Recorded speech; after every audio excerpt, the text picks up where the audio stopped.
Good day, viewers, and welcome to the Conflict Zone YouTube channel. We bring you the latest updates from the Bakmod Direction today, with particularly noteworthy news emerging from the southern flank near Kumka. Ukrainian forces executed an artillery bombardment on Russian positions. The skilled artillerymen of the 28th Mechanized Brigade successfully targeted numerous Russian positions in the village, compelling the Russian infantry to take cover and avoid exposing themselves.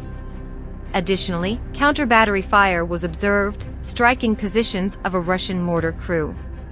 This display underscores the limited Russian forces and artillery systems in this area, which are likely redirected to other fronts like Ianiv. This strategic situation allows Ukrainian artillery, supported by numerous drone strikes as seen earlier, to assert dominance around Kuruma and disrupt Russian supply lines to other combat zones in this sector.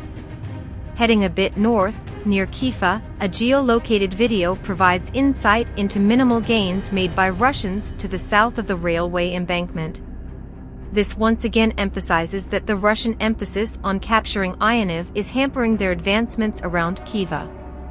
This strategic focus stems from the belief that seizing Ianiv would destabilize the entire southern flank of Bakmod, compelling Ukrainian forces to retreat from their current positions. The significance of the road to Ianiv extends beyond Chesser. It's also crucial for Konstantina, a major supply hub for Ukrainians in this sector. Consequently, Russians are launching missile strikes at Konstantina to disrupt Ukrainian rotations and the supply chain to Ivanova. Recent missile strikes resulted in the destruction of the local train station, a supermarket, and a church. The impact on the church and supermarket highlights the inaccuracy of Russian missiles, leading to civilian casualties. Despite this, the strike on the train station reveals Russian efforts to disrupt Ukrainian supplies in this frontline area, given that a substantial amount of supplies and equipment are delivered by train from Konstantina. Reinforcements and supplies reach Ianiv through the main supply road, prompting Russians to shell the road and the western edges of Ianka. This reaffirms Ukrainian control over the village, contradicting Russian claims of having already taken it. North of Ianka, only minor Russian gains have been confirmed on the hills overlooking the village. In this area, Russians are deeply involved in intense confrontations over Ukrainian trench networks. A notable incident occurred during one of these battles, where, out of desperation, the Russians executed 9 Ukrainian prisoners of war. These soldiers had endured rigorous Ukrainian defenses in the area. In the fields east of Ivanova, analysis of gated footage reveals that the Russian zone of control is significantly smaller, with the vast fields between Ivanka and Kuruma under Ukrainian control. This highlights the limited extent of Russian influence over the village, with only portions of Sadova Street under their control. Russians have also shared combat footage depicting the bombing of Ukrainian positions in central Ianova. Recognizing the impossibility of further advancement without substantial artillery and air bombing preparations, especially with the frequent use of Fab 500 glide bombs across the front, Russians have achieved localized air superiority in the region. Despite these challenges, Ukrainian fighters face a difficult situation. Following these preparations, Russians launch infantry assaults with the hope of entering the center of the village, but their progress has been negligible so far. Regarding the northern flank, the situation is highly dynamic.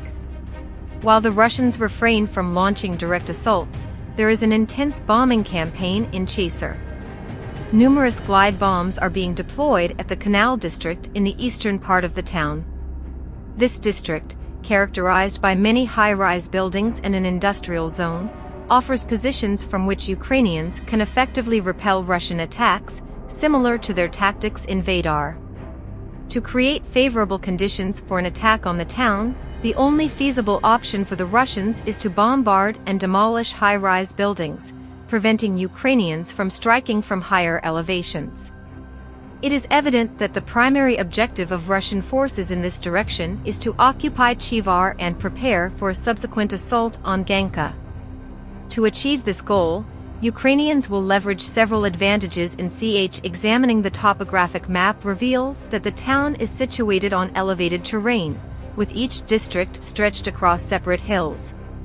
To the south of Chasar lies a substantial forest, acting as a barrier to prevent Russian armored assaults and shifting the nature of the conflict to stationary engagements, akin to those in the forests of Kryna.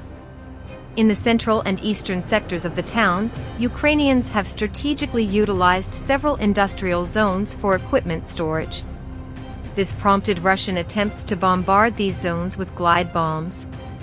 Industrial areas, constructed with concrete, hardened steel, reinforced materials, and underground shelters, serve as ideal fortifications in large urban battles.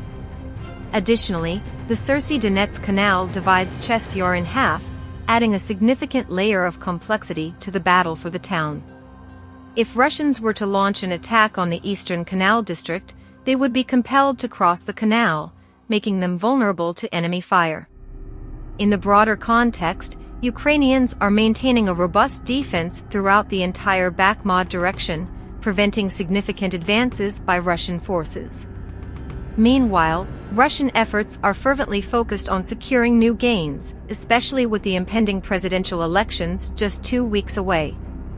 Additionally, the imminent arrival of the spring mud season is prompting Russian forces to entrench and consolidate their gains. This precaution is taken in anticipation of the expected slowdown in military activities during the spring, characterized by challenging conditions for infantry engagements. However, recent developments in the south suggest that Russian forces may be attempting to compel Ukrainians to redeploy more troops to this region.